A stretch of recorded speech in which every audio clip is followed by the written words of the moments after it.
If I asked you how you felt about psychology, what would you say? What about psychologists and psychotherapists and how we reason things away? In today's video, I'm going to talk about the dark and the light side of personality development. And I tend to refer to the dark and the light side characteristics as good and evil. So my name is Tamara. I'm internationally and I'm board certified in trauma therapy. I'm licensed in mental health, and I specialize in treating children, teens, and families, as well as adults who are dealing with trauma right in my private practice. Let's go ahead and jump in and talk about this topic. When we talk about human behavior and personality, things get really complicated. I think it's important to understand that in the field of psychology, we like to rationalize and define things. And sometimes our rationalizations, our definitions tend to be way left field, and it may feel like we're off, right? Now, let's just say, for example, you feel that you're dealing with a dark empath. You feel like you're dealing with, somebody who doesn't seem to be very emotionally connected. Maybe you feel like the individual is cold or callous, and an individual who is able to rationalize empathy and be, intelligent about other people's emotions and feeling states, we would call that cognitive empathy. And then we would also title that individual a dark empath. Now, a lot of people believe that the dark empath is very different from the dark triad, and it's really not. Some people say the dark empath, that's a narcissist, or the dark empath, that's a sociopath. And let me do some clarification with you briefly, okay? So the dark empath usually has the characteristics of the dark triad. The dark triad is basically a way to describe three different characteristics and their personality characteristics. The first is narcissism. So narcissism is definitely at the core of the dark empath. And there's a lot of self-centeredness, there's a lot of self-importance, there's grandiosity, and there's a major disconnect from thoughts, feelings, and behaviors. Most narcissists don't care how they behave. They don't care how you see them sometimes. They're just all about how they feel about themselves, how they can get over on you, how they can surpass you. They are very self-centered, and most of them tend to be grandiose. So there's definitely narcissism at the core of a dark empath. The other piece of the dark triad is this lack of empathy. It's a boldness, it's an aggressiveness, it's cruelty, it's callous, it's cold, right? And that part of the personality is the psychopath, right? That is psychopathy, to correctly state that. And these individuals tend to be your Ted Bundys, right? And they tend to be the individuals who could take you or leave you. They're very strategic and methodical in how they engage in relationships with other people. They also tend to be callous in their connection with other people, right? So they connect to you, but they only do so because they have an ulterior motive, right? They have an ultimate goal, and that is why they connect. They don't necessarily desire to be a part of a balanced, equal, loving relationship. They're all about the power and the control. And then we have those individuals who tend to get pleasure out of harming other people. There's some kind of stimulation that happens to the mind and to the level of interest in an individual who causes harm to somebody else. This individual may, strategize how they're going to harm somebody or trip them up in order to get a better position, in order to look better, in their role as a supervisor at a job. This part of the personality of the dark empath is machiavellianism. When you think of the dark empath, think of the dark triad: psychopathy, machiavellianism, and narcissism. Some research has suggested that the dark empath really has three major characteristics that sets them apart from other personality disorders. And those three things would be disinhibition. So there's an inability to gain control of personality, and there's an inability to control one's desire. They are bold and aggressive, right? They're impulsive, disinhibition. The other piece is a boldness and a callousness that tends to go along with the disinhibition. And then they tend to be mean, right? Mean, aggressive, irritable, angry people. And although they may not come across that way socially, on the inside of them, there's an internalization of anger, irritability, and frustration. So research does suggest that these individuals tend to have three important characteristics. Once again, disinhibition, they tend to be mean and aggressive, and they are bold and callous. Now, there was a study done and some research done in 2002 by Paul Hess and Williams.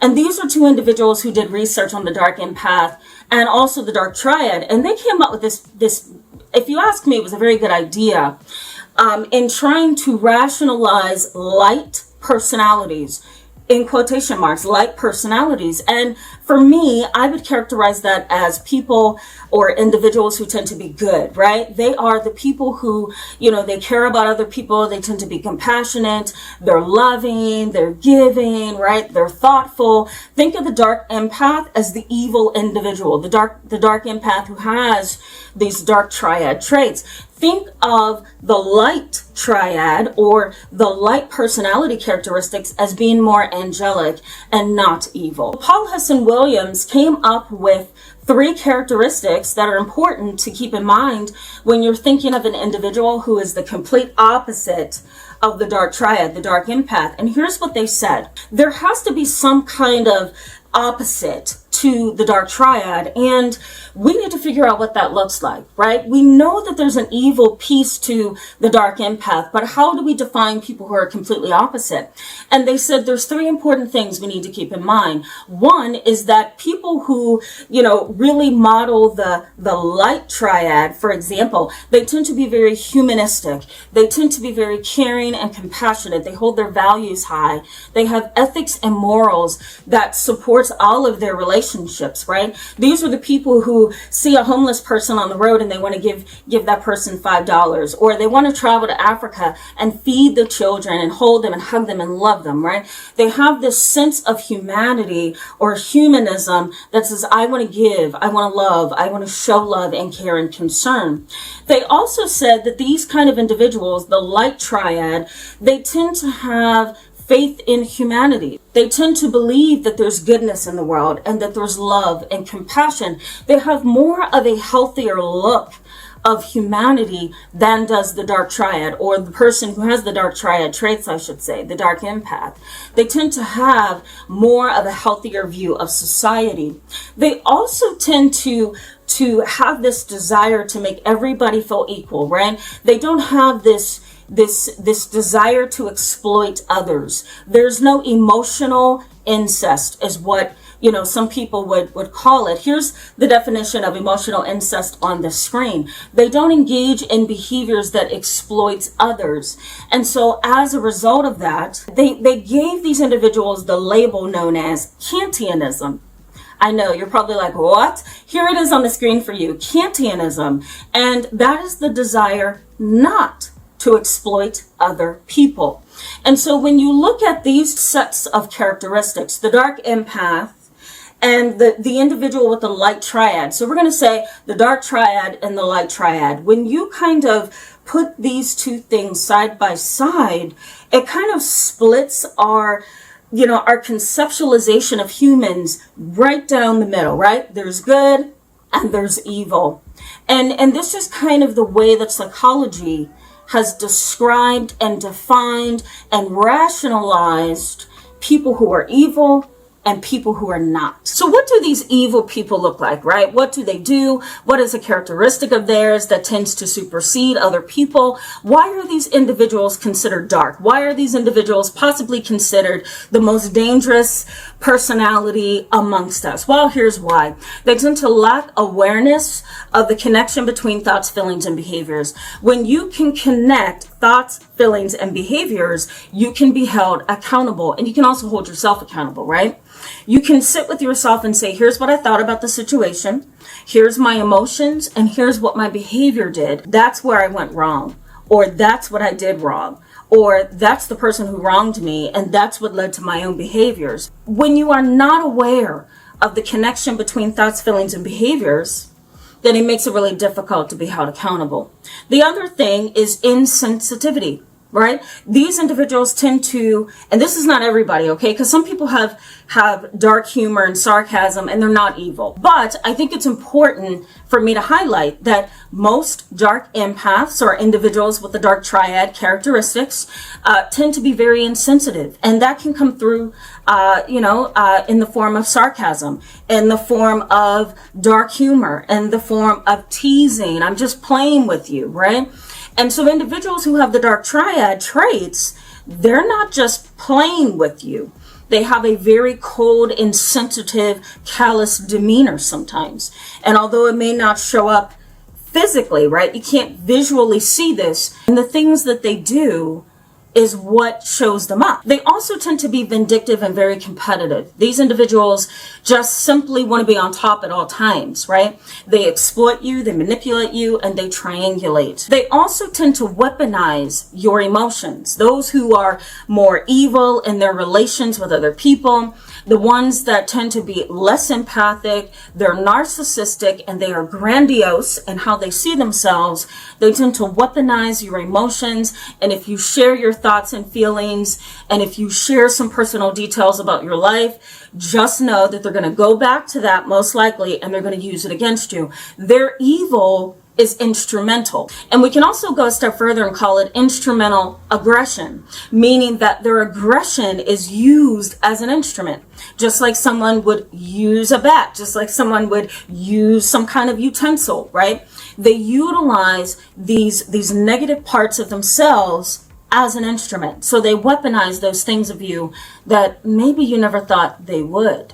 They're also emotional chameleons, right? And some people would refer to this as a shape shifter, which is an individual who kind of transforms and changes. And they do so based on what's in front of them. They do so based on the environment. They do so based on who's standing right in front of them, right?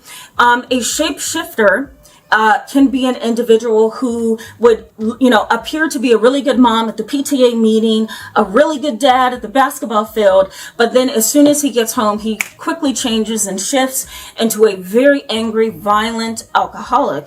And it's not like these are two different sides of him, right? Or her, if it's a mother. The difference between somebody who is a chameleon with somebody who is a shapeshifter is that a chameleon may actually change their stripes unintentionally, and a shapeshifter does so in order to manipulate. So we just talked about, weaponizing and instrumental tools and behaviors that these people use. And so they can actually use their emotions and how they can quickly change in and out of emotions and feeling states. They can use this against you. They are also irrationally grandiose. They also tend to be pretty much coward. I'll put it that way for lack of a clinical term. These individuals may also be externally egotistical and internally a coward, right? So for lack of a clinical term, they tend to appear really robust and arrogant and grandiose on the outside, but inwardly, they don't hold up to that standard at all. They don't hold up to that. It's almost like the man behind the curtain in The Wizard of Oz, right? He comes across as really big and scary, but once you start pulling down, those defensive walls and those barriers and, really getting to the core of who this person is, then you can see that it's a little puppy or a little man behind the big curtain, right? You may find yourself, if you're in a relationship with somebody like this, over time peeling back layers, right? And you begin to see that, wow, this person was a little bit more evil than I thought, right? The more you peel back those layers, the more you start to see this is a very evil individual. I encourage you to check out these two videos right here so that you can learn a little bit more about this topic. Thank you so much for being with me, and I'll see you in the next video. Bye-bye.